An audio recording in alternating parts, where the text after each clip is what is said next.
Olá, muito boa tarde. Mais uma vez, as conversas na Eclésia chegam até si neste mês de outubro, este mês especialmente dedicado às missões. É de missão que vamos falar com o Padre Ricardo Marques. Aqui saúdo, o missionário da Boa Nova. Obrigada por estar connosco aqui nesta tarde. Padre Ricardo, fale-nos dessa sua experiência de missão. Onde está? Bom, antes de mais, apresentar-me, como disse, sou o padre Ricardo Marques, sou missionário de Boa Nova e estou trabalhando em Pemba, que fica na província de Cabo Delgado, em Moçambique. Só para nos situarmos, a província de Cabo Delgado é a província que fica mais a norte de Moçambique, portanto, já mesmo junto à fronteira com a Tanzânia, cuja área geográfica é maior do que Portugal continental, e é uma província que, apesar de ter muitas riquezas naturais, e é rica também em pedras preciosas, tem petróleo e, como sabemos, recentemente a descoberta do gás natural, uma das maiores bolsas de gás em toda a África, são mesmo a maior. Mas, contrastando com tudo isso, é uma província extremamente pobre, muito, portanto, a fome, a miséria, a pobreza são nota dominante desta província, ricamente também todo Moçambique, mas só para termos uma ideia, a maioria da população vive abaixo dos mínimos de sobrevivência. Em Portugal, só para termos uma ideia, o rendimento daquela população equivaleria por cabeça, digamos assim, cerca de 25, 26 euros mensais. Isto quando há algum rendimento. A maioria do povo vive das pequenas hortas que cultiva, portanto, muito à base de milho e outros produtos assim simples. Portanto, é uma situação de veras difícil, a população vive sem os mínimos, digamos, condições de subsistência. Padre Ricardo, efetivamente, quem não conhecia ou quem nunca tinha ouvido falar desta zona de Moçambique, Cabo Delgado, neste caso Pemba, ouviu recentemente pelos piores motivos. Sim, Cabo Delgado tem sido uma província pródiga em tragédias humanitárias. Houve duas que realmente nos marcaram profundamente. A primeira, ocorrida em 2019, foi o ciclone Kenneth, que atingiu a zona de Cabo Delgado, portanto, seguindo ao IDAI. E depois, mais recentemente, estes ataques em Cabo Delgado, que tiveram início em outubro de 2017, mas que têm se estendido no tempo e de forma cada vez mais violenta. Os números são trágicos, são avassaladores. Fala-se em mais de 3.500 mortos e mais de 800 mil deslocados em toda a província de Cabo Delgado. E Pemba foi atingida de um modo particular porque grande parte dos deslocados tem justamente entrado em Pemba. Só no final do ano passado, em Pemba, eram cerca de 150 mil deslocados. Portanto, isto coloca-nos... Bom, em primeiro lugar, vem agravar já condições difíceis em que o povo vive. Basta imaginarmos que estes locados sendo acolhidos em algumas famílias, no entanto, ao serem acolhidos, são acolhidos em casas muito frágeis e onde os agregados familiares aumentaram exponencialmente. Estamos a falar de cerca de 60, 70, 80 pessoas numa só casa simples. A maioria das pessoas dorme ao sol, à chuva e, portanto, sem qualquer condição.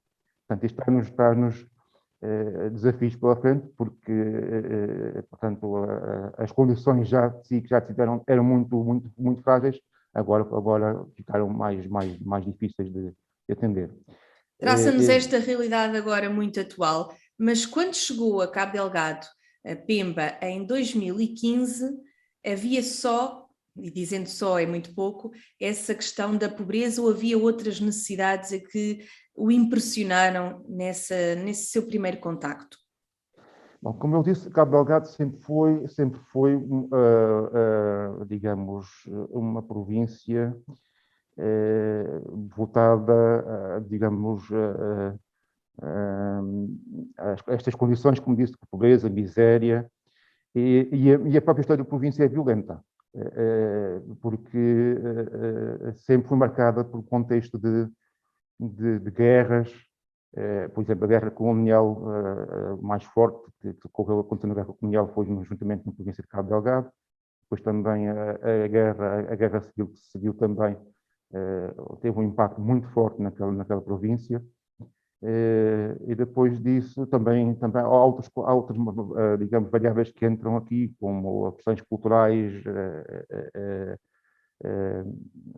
étnicas, sociais.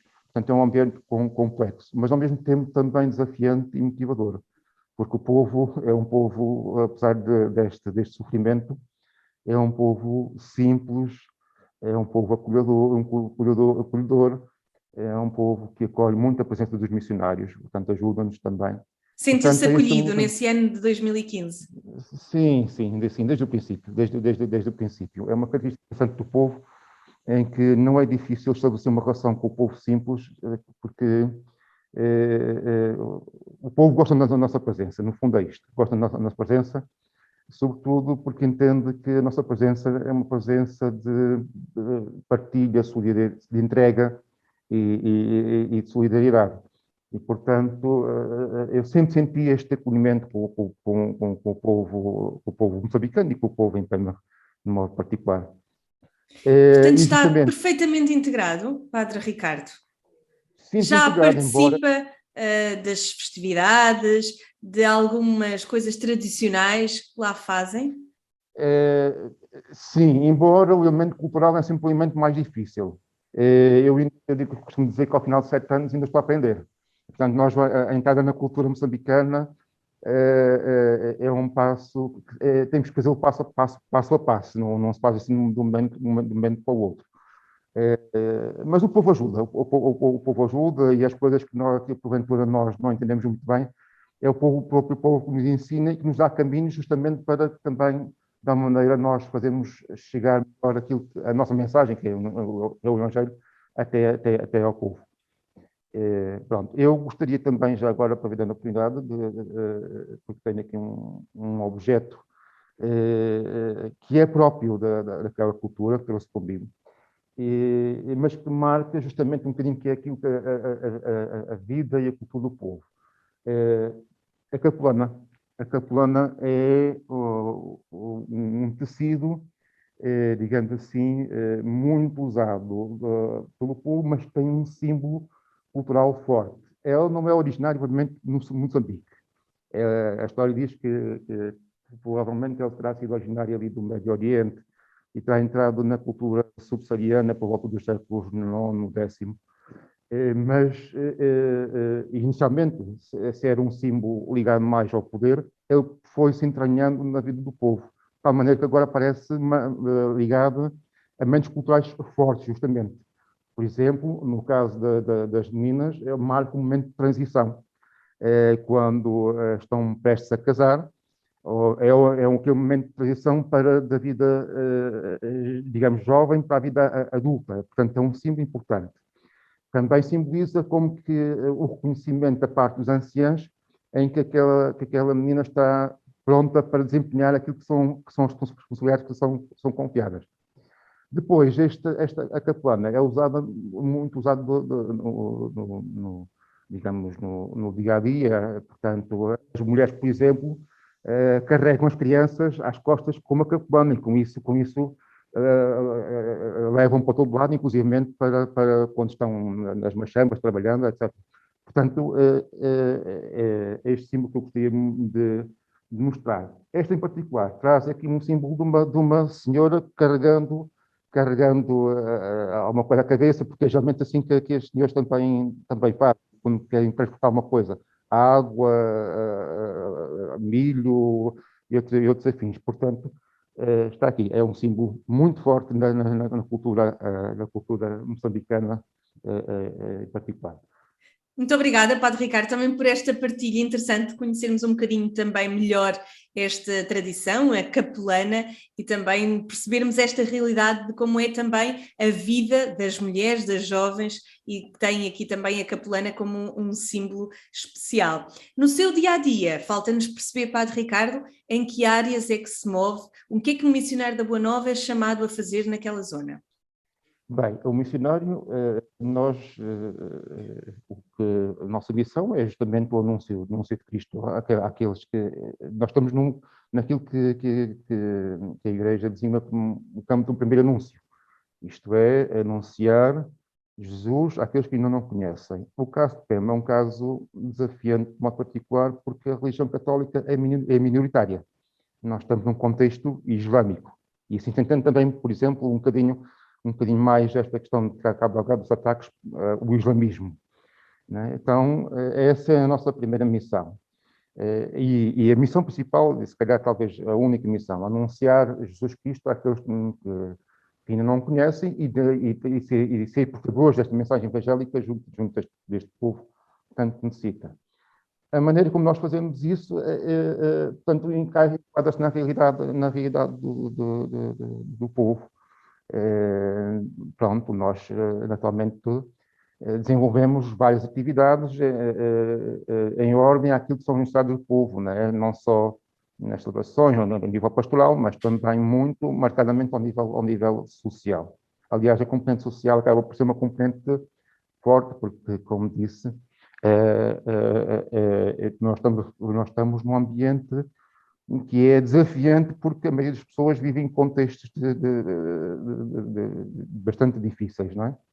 E, portanto, esta área social também é uma componente forte. Trabalhamos muito com jovens, trabalhamos muito justamente no empoderamento da mulher, porque a mulher tem um papel social desvalorizado, apesar da sua imensa importância no contexto cultural.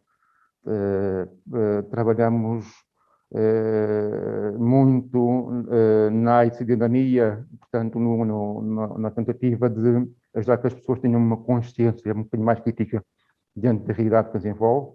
Portanto, são vários os âmbitos da atuação, tanto quanto às necessidades que há no terreno. Mas tudo isto unido sempre naquele que é a nossa grande missão, que é o anúncio realmente de Cristo. Falou-me aqui em grandes necessidades, falou-me de uma religião minoritária. Padre Ricardo, impõe-se aqui uma pergunta. Alguma vez teve medo? Sentiu-se em alguma situação de ansiedade, de receio? Bom, a primeira coisa que eu acho que é bom que as pessoas também saibam é que, apesar de sermos uma religião minoritária, as relações entre o cristianismo e o islamismo em Moçambique sempre se caracterizaram por serem relativamente pacíficas. Portanto, este movimento que nós estamos assistindo agora é estranho para nós, também é estranho para os locais.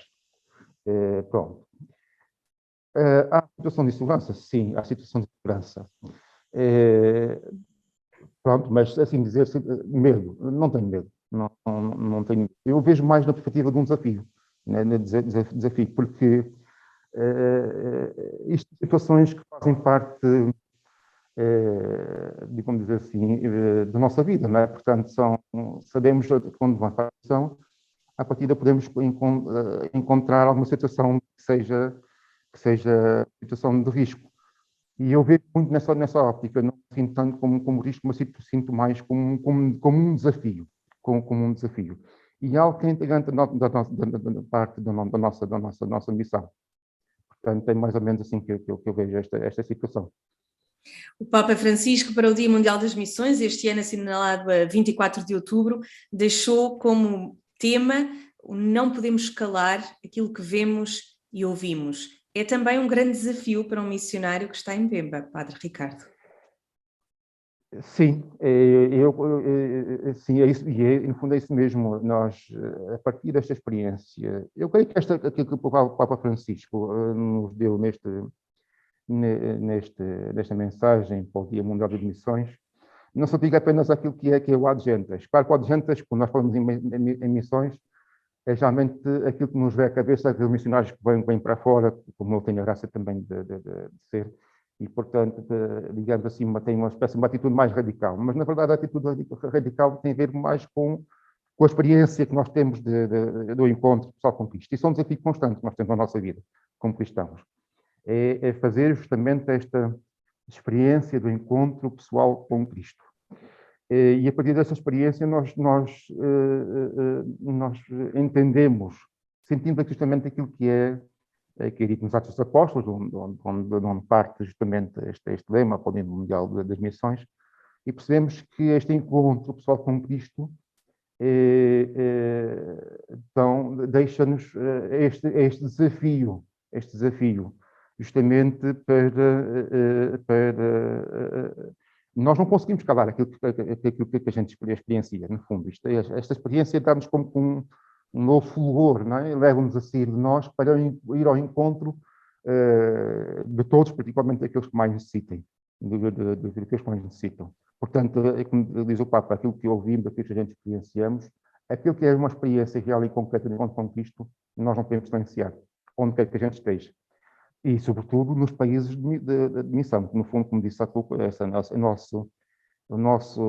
nossa missão é mesmo essa, com a nossa vida, procurar, mais com palavras, mais com gestos e ações concretas, testemunhar justamente aquilo que experienciamos nesse encontro. Para, de uma maneira, também tentar ajudar a que outras pessoas também possam fazer esse mesmo encontro. Descobrir o caminho da vida, da felicidade em Jesus. Padre Ricardo, muito obrigada por esta sua partilha como missionária da Boa Nova em Pemba, no país de Moçambique. Obrigada por também nos trazer um pouco dessa tradição e dessa cultura moçambicana, mas também estes alertas numa zona do país tão rica, mas ao mesmo tempo com tantas necessidades. Eu que agradeço a oportunidade do convite. Muito obrigado. Assim que nos acompanha nestas conversas na Eclésia já sabe que durante o mês de outubro trazemos sempre novas experiências missionárias a cada dia às 17h.